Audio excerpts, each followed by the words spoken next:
আসসালামু আলাইকুম রহমতুল্লাহ। আজকে আমরা নবম দশম শ্রেণী ও এসএসসি পরীক্ষার্থীদের গণিতের ত্রিকোণমিতিক অনুপাত সংক্রান্ত সমস্যার দ্বিতীয় লেকচারে হাজির হয়েছি। আজকে আমরা যে সৃজনশীলটা নিয়ে আলোচনা করব সেই সৃজনশীলটা হচ্ছে sin θ = p, cos θ = q, tan θ = r, যেখানে থিটা হচ্ছে সূক্ষ্মকোণ। এটা হচ্ছে আমার উদ্দীপক। উদ্দীপকের আলোকে আমার ক নম্বরের প্রশ্নটা হচ্ছে r = √3 ইনভার্স 1 হলে থিটার মান নির্ণয় করতে হবে। খ নম্বরে আছে p + q = √2 হলে প্রমাণ করতে হবে যে থিটা হচ্ছে 45 ডিগ্রি। আর গ নম্বরে রয়েছে 7p² + 3q² = 4 হলে দেখাও যে tan θ = 1/√3। তাহলে আমরা ক নম্বর প্রশ্ন থেকে শুরু করি। ক নম্বরে আমার প্রথমে দেয়া আছে কি? দেয়া আছে sin θ = p, cos θ = q, আর tan θ = r। যদিও আমার অন্যগুলি উঠানোর দরকার নেই, তারপর আমি উঠিয়ে নিলাম। নিজেরা প্রয়োজন বোধ করলে এই দুইটা না উঠালেও হবে। তা আমাদের এখন এই অংশটা থেকে থিটার মান বের করতে হবে। তাহলে কি দেওয়া আছে? এখন r = √3 ইনভার্স 1। 3 ইনভার্স 1 বলতে কি বোঝায়? 3 ইনভার্স 1 মানে হচ্ছে 1/3। r = আমরা জানি কি tan θ। 1 কে বর্গমূল করলে 1ই আসে, 3 কে বর্গমূল করলে √3 আসে। এখন tan θ এর জায়গায় tan θ থাকলো 1/√3 মানে হচ্ছে tan কত ডিগ্রির মান? 1/√3 হচ্ছে tan 30 ডিগ্রির মান। tan 30 ডিগ্রির মান। তাহলে tan চলে গেল, থাকলো অতএব θ = 30 ডিগ্রি। তাহলে আমার থিটার মান নির্ণয় হয়ে গেল। তো আমরা লিখতে পারি অতএব নির্ণেয় মান θ = 30 ডিগ্রি। খ নম্বর বলছে p + q = √2 হলে প্রমাণ করো যে θ = 45 ডিগ্রি। এখন আমরা খ নম্বরে চলে যাব। খ নম্বরে আবার আমরা লিখলাম দেয়া আছে p = কি? sin θ হলো p আর cos θ হচ্ছে q। এই দুইটা আমার দরকার, আমার আর উঠানোর প্রয়োজন নেই। তো এখন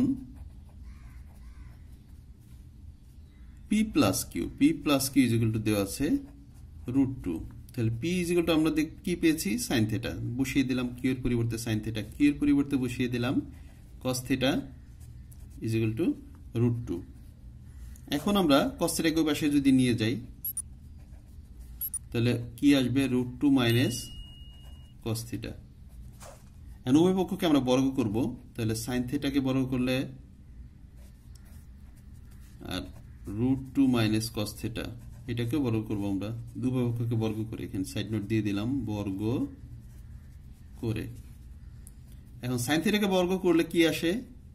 বর্গ করলে আসে sin² θ। আর এখানে এটাকে যদি বর্গ করি a - b² সূত্র পড়ছে a², তার মানে হচ্ছে √2² - 2a। a মানে হচ্ছে √2 আর b মানে হচ্ছে cos θ। বসিয়ে দিলাম প্লাস b² মানে cos θ তার উপর স্কয়ার বসিয়ে দিলাম। এখন এই sin² θ কে আমরা ভাঙলে কি পেতে পারি? আমরা জানি কি, এখানে আমরা একটা জিনিস লিখে নিই। সেটা হলো sin² θ প্লাস cos² θ = 1। অতএব sin² θ = 1 - cos² θ। তাই যদি হয় তাহলে আমরা এই sin² θ এর পরিবর্তে লিখতে পারি 1 - cos² θ = √2 মানে হচ্ছে 2 মাইনাস এখানে 2 √2 cos θ, এখানে তো cos² θ আছে থাকলো। সবগুলিকে এক পাশে নিয়ে আসি। তাহলে এখন যদি আমরা এই cos² θ এর পাশে নিয়ে আসি তাহলে এখানে cos² θ ছিল, আরো একটা cos² θ আসলো, কারণ এখানে প্লাস cos² θ ছিল, পাশে আসলে মাইনাস হয়ে যাবে। এখানে +1 ছিল, 2 এই পাশে আসলে -2 হয়ে যাবে। এখানে √2 cos θ ছিল মাইনাসের, এই পাশে আসলে হয়ে যাবে +2 √2 cos θ। এখন যদি একটু আমরা সাজিয়ে লিখি, মাইনাস কমন নিয়ে ফেলি, তাহলে এখানে একটা cos θ, যে cos θ 2 cos² θ, cos² θ 2 cos² θ হলো। এইটাকে মাঝখানে নিয়ে আসি, যেহেতু এটা চিহ্ন প্লাস মাইনাস কমন নিলে চিহ্নগুলি চেঞ্জ হয়ে যায়, তাই রুট টু কস থিটা হয়ে যাবে। আর -2 থেকে +1 চলে গেলে থাকে হলো -1, যেহেতু মাইনাস কমন নিচ্ছে তাই এটা হয়ে যাবে +1 ইকুয়াল টু 0। তো এখন আমরা এই -2 পাশে নিয়ে গেলাম, তাহলে এখানে থাকে শুধু 2 cos square theta minus 2 root 2 cos theta +1 equal to 0। উৎপাদকে বিশ্লেষণ করলে আমরা পাই এরকম 2 cos স্কয়ার থিটা মাইনাস, আমরা এটাকে লিখতে পারি এরকম রুট 2 cos থিটা তার উপরে square minus 2 into root 2 cos theta into 1 plus 1 square. সূত্রে ফেলানোর জন্য আমরা এই কাজটা করতে পারি। তাহলে সূত্রে রুট 2 কে বর্গ করলে যেমন 2 আসে, cos থিটাকে বর্গ করলে cos স্কয়ার থিটা আসে, আর 2 এর সাথে রুট 2 গুণ করলে রুট 2 হয় cos থিটা, তো root 2 cos theta 2 root 2 cos theta হয়, আর 1 এর উপর স্কয়ার করলে তো 1 আসে। তাহলে আমাদের এটা আমরা এরকম বর্গ আকারে নেওয়ার পরও এর মানে কোনো পরিবর্তন হয় না, তাই ভাবে আমরা নিতেই পারি। তাহলে এটা a square minus 2ab plus b square, তাহলে a হচ্ছে, তাহলে এটা কি সূত্রে পড়লো, a square minus 2ab plus b square, তার মানে a minus b whole square. a হচ্ছে রুট 2 cos থিটা আর b হচ্ছে 1, তাহলে a minus b whole square is equal to 0। এখন তাহলে root 2 cos theta is equal to হবে -1টা ওই পাশে গেলে হয়ে যাবে +1 হয়ে যাবে, তাহলে cos থিটা হয়ে যাবে ইকুয়াল টু 1/√2, কারণ √2 গুণাকার ছিল, পাশে গেলে ভাগাকার।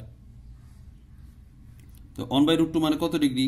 1/√2 মানে হচ্ছে cos 45 ডিগ্রি।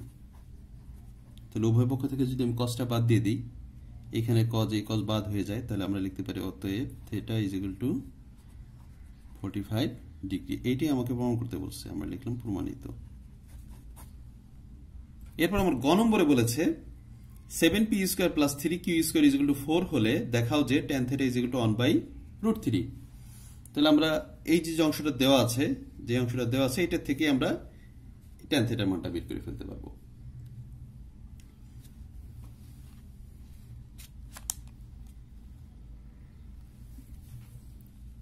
গ নম্বরে দেওয়া আছে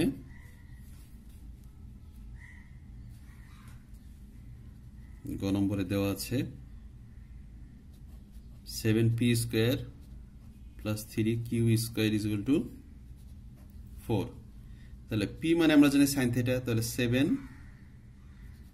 sin স্কয়ার থিটা হয়ে যাবে প্লাস 3q স্কয়ার, 3 এর জায়গায় 3 থাকবে, q মানে হচ্ছে cos থিটা, তাহলে 3 cos স্কয়ার থিটা, কারণ cos থিটাকে স্কয়ার করলে cos স্কয়ার থিটা হয় ইজ ইকুয়াল টু 4। এখন আমরা যদি হয় sin স্কয়ার থিটাকে ভাঙাবো অথবা cos স্কয়ার থিটাকে ভাঙাবো, যে কোনো একটা ভাঙালেই আমরা অঙ্কটা করতে পারবো।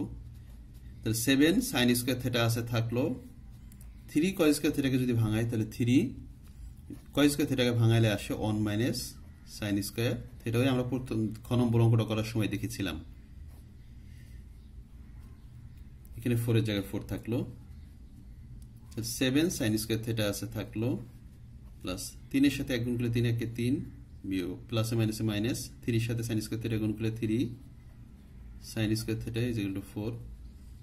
তাহলে এখানে 4টা sin স্কয়ার থিটা থেকে 3টে sin স্কয়ার থিটা চলে গেলে কয়টা থাকে? 4টা sin স্কয়ার থিটা থাকে, আর প্লাস 3 এর পাশে চলে গেলে -3 হয়ে যায়, তাহলে 4 - 3 লিখলাম। তাহলে 4 sin square theta is equal two আসলে 1।